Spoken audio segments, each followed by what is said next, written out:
Hello বন্ধুরা, আজকে challenge দেখে তোমাদের কাঁপুনি আসবে বুকে, আর কারোর মা যদি এই চ্যালেঞ্জটি করতে দেখে তাহলে থাপ্পড় আসবে মুখে। তো আজকে আমি করতে চলেছি বন্ধুরা সবচেয়ে বাজে এবং ভয়ঙ্কর ফুড কম্বিনেশন চ্যালেঞ্জ। আর লাস্ট ফুডটা খেয়ে মানুষ তো সোজা ভগবানের কাছে পৌঁছে যায়।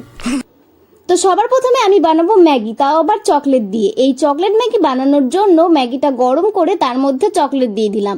এবার চলো টেস্ট করার পালা। ছি ছি বন্ধুরা, খেতে এতটাই বাজে হবে, এতটাই কুৎসিত হবে আমি জানতামই না।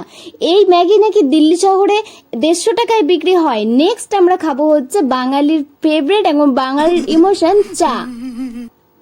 সেটা আমি খাবো বন্ধুরা পেঁয়াজ দিয়ে। তো পেঁয়াজ দিয়ে চাটা খাওয়ার পরে এতটাই বিশ্রী লাগলো যে তোমাদেরকে আমার বলার ভাষাই নেই। তোমরা কিন্তু এই চ্যালেঞ্জটা ট্রাই করো না, তাহলে সোজা উপরেই চলে যাবে। আমি তো উপরে যেতে যেতে একটু বেঁচেই গিয়েছিলাম। তো চ্যানেলটি সাবস্ক্রাইব করে যেও, আর ভিডিও ভালো লাগলে বাই।